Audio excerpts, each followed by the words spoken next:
Hello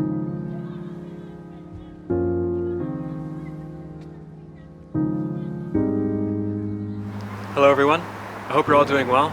My plans for tonight are to chase Comet ATLAS. I haven't shot a comet before, and I'm really excited to see if I'm able to even do it. It should be visible in my backyard for the majority of the night, and for that majority of the night I also have clear skies, so those two go hand in hand. I'm going to be using my 8-inch RASA because I want to have a wide field and I want to see that comet go through the stars. If I can get a picture with the stars in the background and a nice visible comet, I'd be happy with that. But what I'm trying to do is get an animation of this comet going through the stars. I think that would be a bit better, and that's what I'm shooting for, but again, I'd be happy with whatever I get. This is definitely going to be a learning experience for me, so hopefully you guys stay along and learn something as well. And yeah, I've seen on Astrobin some people using 60-second exposures all the way up to 120-second exposures with a RASA, and those are pretty long exposure times with the RASA. So I'm going to try a different variation of the exposure times to see what works for me, and yeah, hopefully I get something awesome to show at the end of this. I'm going to have about a 60% illuminated moon tonight, and I did have an opportunity yesterday to get my telescope out. The moon was high in the sky during dusk, and my son was still awake, and he was dying to see the moon. He was pointing up at the moon and saying moon, so that's pretty awesome. He's only a year and a half. And during bedtime when we're reading him his books, he's always pointing out where the moon is. So he was very excited to see the moon through the telescope, and I was happy that he was able to see that. That was his first time looking through a telescope. I guess he really wasn't looking through the telescope because we were using a monitor, but nonetheless, it was an exciting time. Ooh, are you okay? Anyways, I still have to wait for the sun to set and the stars to come out, so I'll catch up with you guys once that happens, and we'll talk soon.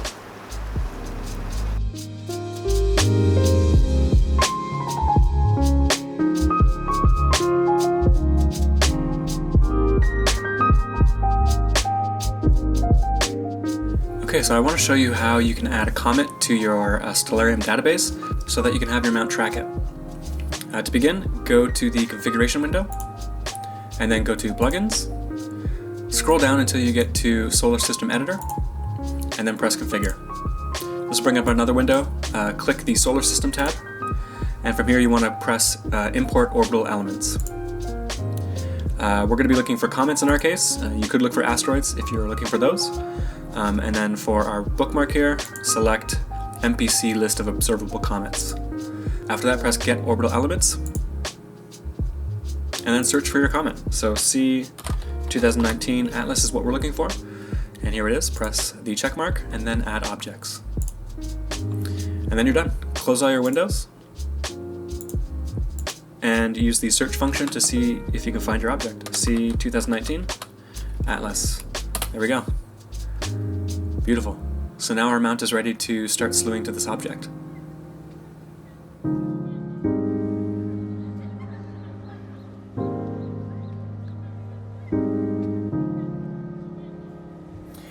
Okay, so I'm back inside and I'm currently shooting the Comet ATLAS. I know you can't see much here, you can't really see anything but stars, but I can assure you that there is a comet in there somewhere. When I stretch, my image gets very overexposed, but I can see the comet just a bit. So once I stack some of these images, I should be able to get a really good image of this Comet ATLAS. My camera settings are 30 seconds of exposure and unity gain. I also have the cooling aid on for my camera, and I'm bringing that down to minus 20 degrees. My guiding is going pretty well. There's not too many spikes or peaks, which is nice, and yeah, it's shaping up to be a good night. Anyways, I'm going to let this run, and I'll check in with you guys in a bit.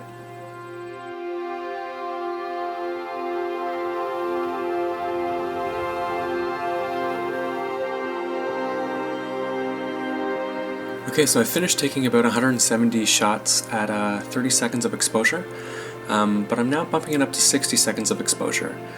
I have to say the night is going pretty well. I'm pretty excited with the results so far, and I'm really excited to see what I'm going to get at the end of this. I know I'm going to be able to get a good image, but I'm really shooting to get that animation. Okay, so my night is coming to an end. I finished shooting the Comet ATLAS, and as you can see behind me, I'm taking my flat frames right now. After I'm done doing my flat frames, I'm going to spend some time taking some subs on the moon, but that'll only be a few minutes, and then I'm going to call it quits for the night. I'm really not too sure how to process an image or an animation of a comet, so I'm going to try my hardest and do some research and find out what the best practices are. but I'll definitely take you guys along for the ride. Hopefully nothing too crazy went wrong with the data that I was collecting, and I'm able to get an image at the end of this night, and we'll see you guys in a bit.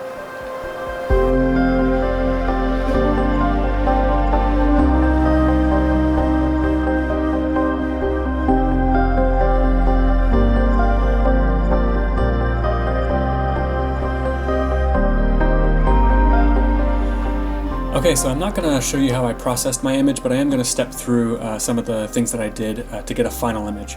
And the first thing I did was I stacked 3 frames of my star field with just the star field in mind and not really worrying about the comet.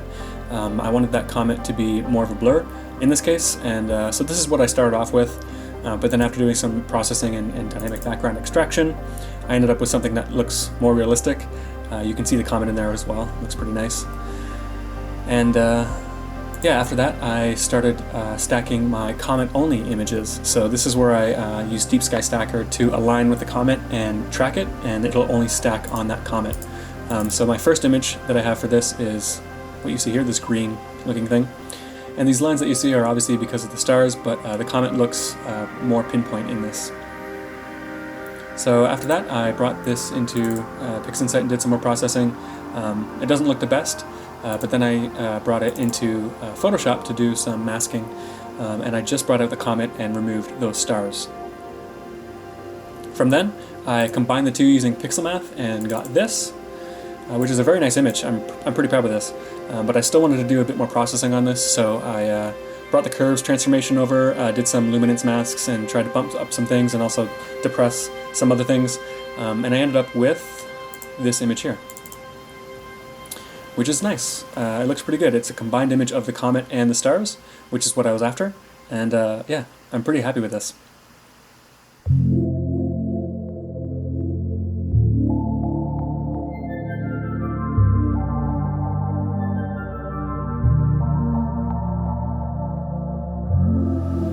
So the next thing that I wanted to do was create an animated GIF of my comet going through the stars, and I did some research and found some ways to do that, but I wasn't really happy with that. I was getting a nice animation, but it was black and white in some cases, so I wanted to see if I can get some more color out of that, and I did that by doing a few things. First, I started off in Deep Sky Stacker. My objective here was to use Deep Sky Stacker to get some registered images for my animation, so it wasn't jumping around when I show the animation due to dithering and some other stuff. And so what I needed to do was go to my settings here and go to stacking settings. From here, go to the intermediate files and check off these two checkboxes here. Create a calibrated frame for each light frame and save a debayered image when processing raw images. With these settings set, I get some set of images that are registered, and again that stops the stars from moving at all, and I can see that comet go right through the star field. So that's the first step. And once I had my registered images, I brought them into PixInsight to use the blink function to see if they were truly registered and they weren't moving. So I'll show you what that looks like now. Just select all these frames that are now registered.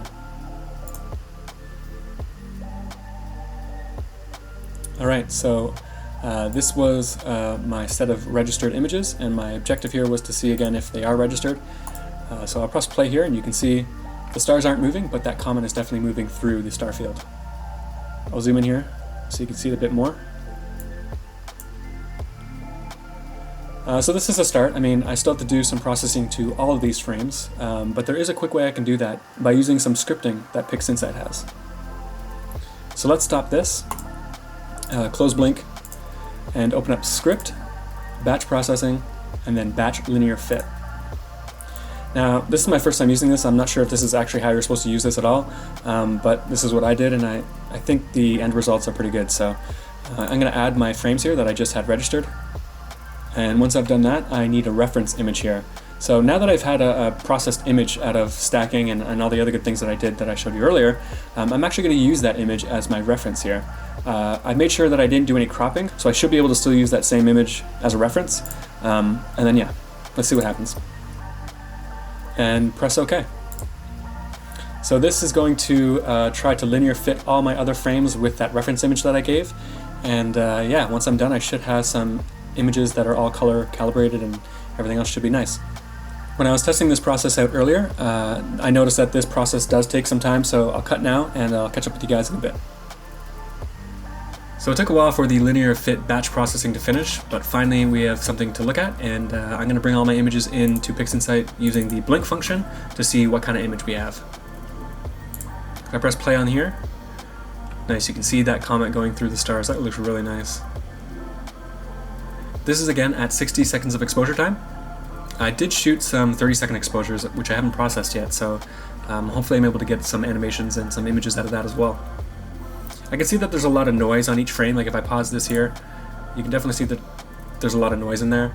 I haven't found a batch processor for noise reduction in PixInsight, so what I would like to do next is take this all into Lightroom, do some adjustments there, and then try to do some noise reduction as well.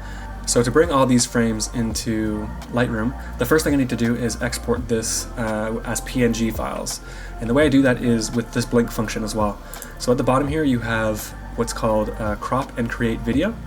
And I've actually had no success creating a final video with this, but what it does do is create me PNG files.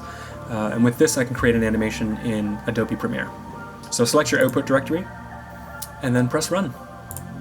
This process will take some time, but again, what I'm looking for is PNG of each of these frames. I'm going to be able to bring those into Lightroom and do some batch processing on those as well. I'll be able to copy those settings that I have and then paste them onto each of the frames that I have available.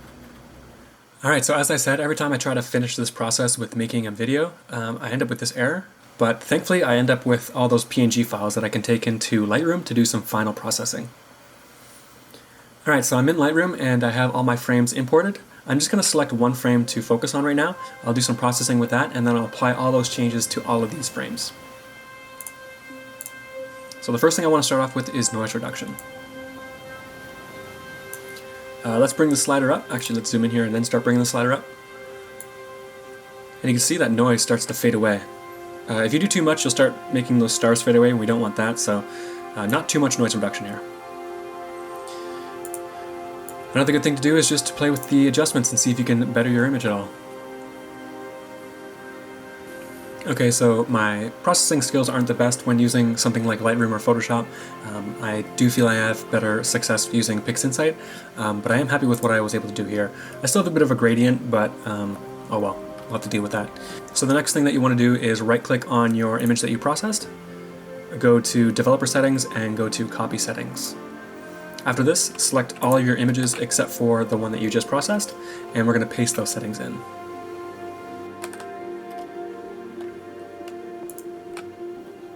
So right-click, Developer Settings, Paste Settings. After this, I'll have a whole ton of calibrated and color-corrected frames that I can bring into Adobe Premiere to get my final animation. We are on the home stretch. The last thing that we need to do is exit Lightroom and then open up Adobe Premiere. From here, click File and then Import, and then go to your frames.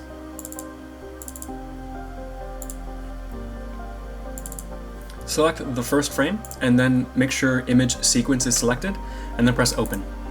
This will take all of those frames and create one animation. You can drag that onto your timeline and start using it as you would with anything else. So that's it. That's how I was able to get a good animation out of my session. I'm pretty happy with this. I was really happy that I was able to get it in color and looking relatively well. Again, I'm shooting from Toronto, so I do have a lot of light pollution that I'm dealing with, and you can definitely see that in my animations. But nonetheless, I'm very happy with my results. Gotta say that this was a great first time experience. Usually when I do something for the first time, it doesn't usually go this well, but I'm really happy with my results, both with my image and the animation that I was able to get out of this. I'm gonna go and do my 30-second exposures now, and hopefully I have something to show at the end of that as well. Thanks for watching.